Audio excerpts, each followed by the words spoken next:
So we purchased this frame at a local store. It was affordable.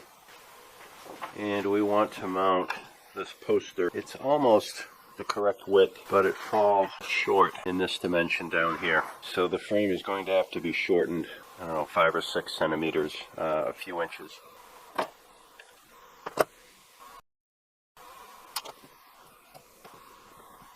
I took the back out of the frame and I tried to remove the plastic, but you can see here just how flimsy it is. And the frame is made of an expanded foam type of plastic, and this sheeting is glued to it on the perimeter, so it wasn't going to come up. And here's a bigger piece, just to give you an idea.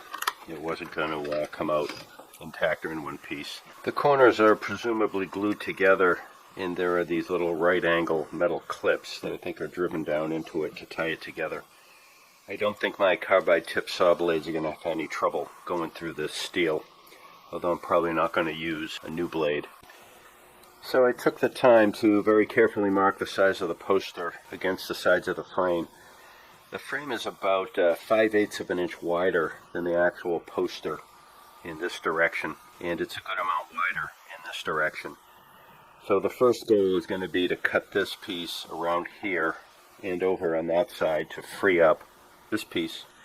And if the cuts go really, really well, I might be tempted to also cut this piece free to shrink the frame in both directions. Bring it in this way and this way.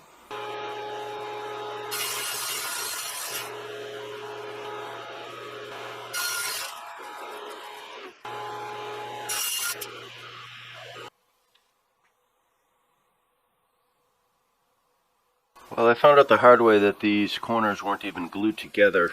They're literally just held together by these metal clips.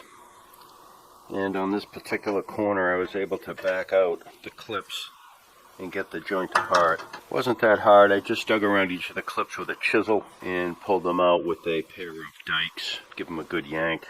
It wasn't difficult, but there were so many clips it did take a few minutes. I have this lined up ready to glue. I recut this board to be square and act as a guide, and I glued this corner here already.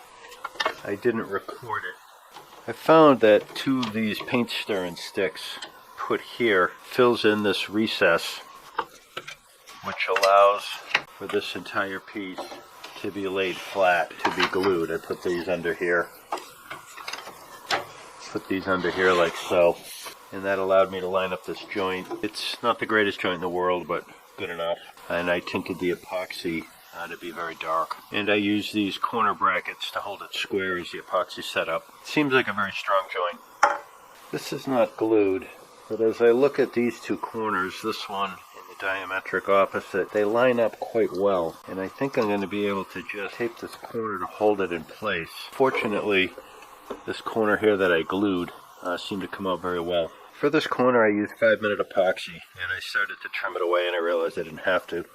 For the other 2 corners, I'm going to use this 12-hour epoxy to give me a longer setup time. And this one, it looks like it's black, but I actually dyed it with a very, very dark brown dye.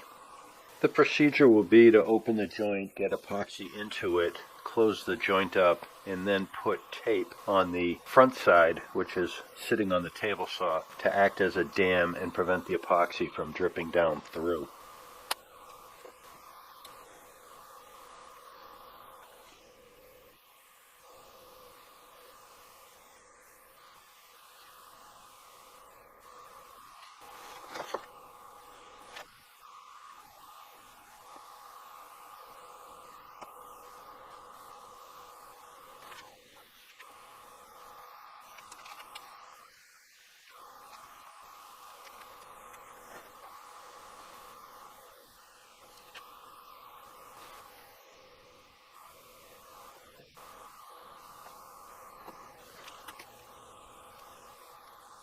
With the corner set, I decided to turn this over. My damming up of the top kind of bled right through.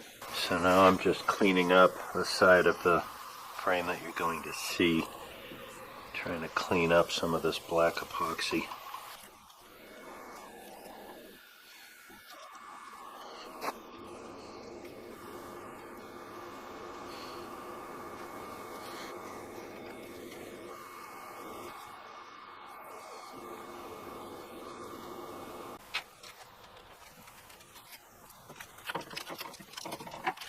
Unfortunately, when cleaning up some of my miter cuts, the frame came out a skosh smaller than I had planned. So I ended up having to cut about 1 millimeter or 1/16 of an inch off each side of the poster to make it fit.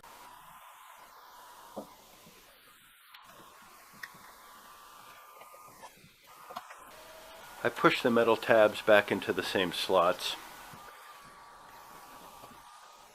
The original corners weren't glued, they were just held together with these metal fasteners. The corners that I put together with epoxy, and it proved to be quite strong, so I opted not to try to reinforce them. I don't have a tool to drive a fastener like this in. I'm not sure how much success I would have by just hammering it, but it did cross my mind I could staple it. I think this epoxy is at least as strong as these metal fasteners.